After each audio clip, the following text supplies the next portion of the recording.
you all. It's Jack here today. Unfortunately, I am not present in class physically. However, I have pre-recorded this video to teach you all some things about physical applications in integrals. Yes, my flight was delayed, and unfortunately, I can't make it back in time. But hey, let's get right into it. So this might be the very first part of this little section you might be in. We're going to start very easy.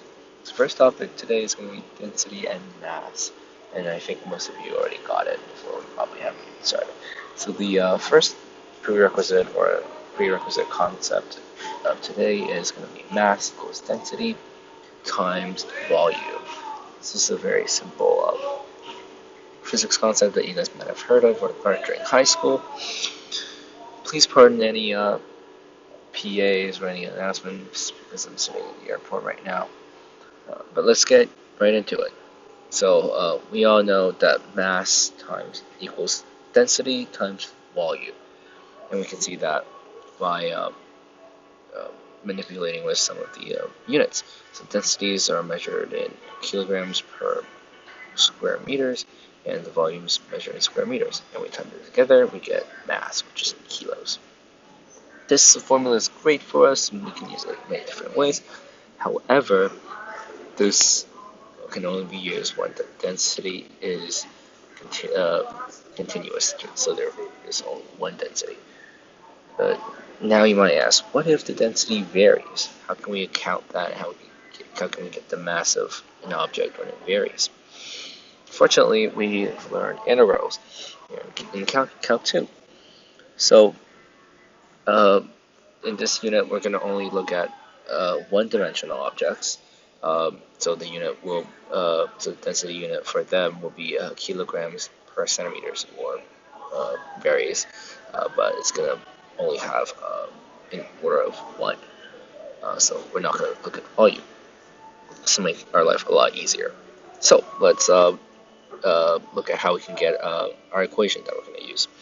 So we have a one-dimensional, let's say, strip from x equals a, go to x equals b, and just like any other basic integral concepts, well, we try to look at take one strip out of very large strips of it, since the density in every part of it is different.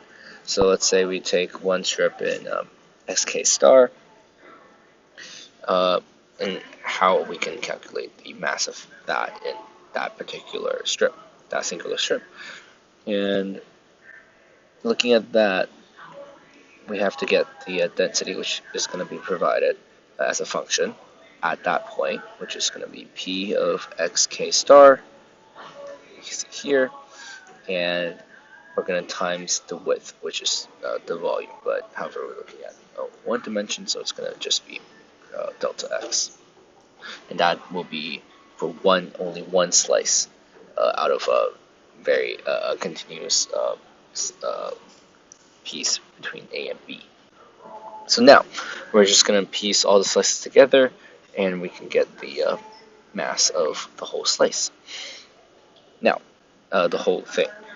Now, so we're going to use a Riemann sum from k equals 1 to n, and that's and we're going to add them all together. Now, if we make n to infinity, so we have infinite number of slices, and delta x approaches 0, so we're going to have a width of the slices almost to 0. We will be able to get the exact mass of that object. So, and the final product that we're going to get is going to be an indefinite integral from a to b, which is going to be the two ends of the object, and the integral of the density function, which is going to be provided. Very simple concept, and yeah, you guys should have no trouble understanding this. And we're just going to look at one example. So this is going to be example 1. So if you guys have books with you, follow along.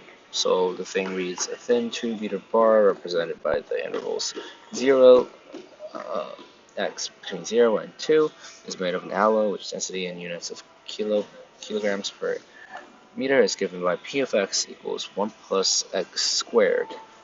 What's the mass of the bar? So now they gave us the intervals and p of x, and that's all we need. So plugging in the equation that we had over there, we're gonna get this bad boy right here. It's from 0 to 2, as we have said here, which is the interval, and we're just going to plug the density function right in, which is 1 plus x squared right here, and we're just going to calculate that interval. It's fairly easy. I'm pretty sure it's going to be really easy for all of you guys. If you need any help, my teammates will be there. I'm sure none of you will have any problems. And now we're going to do a little practice question. It's going to be question 17 on the very end of this little unit. Just do it, and I'll give you guys a couple seconds. And the explanation will be about 5 seconds. So you guys can pause it right now, and the explanation will come right after this. Great. So you guys probably took a look at question number 17.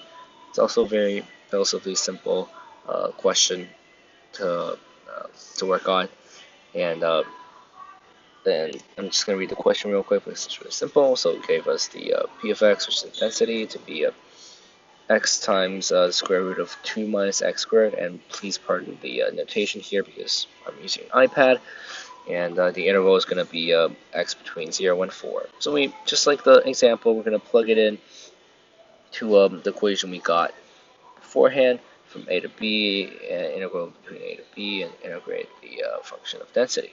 So a is going to be 0, b is going to be 4, and the density function is going to be the one that we got, which is x times the square root of 2 minus x squared. Yeah, so if you have any question numerically, just let my partners know, and I'm sure you guys will do fine. But stay tuned. I'm going to have another video that we're going to talk about force on a dam, which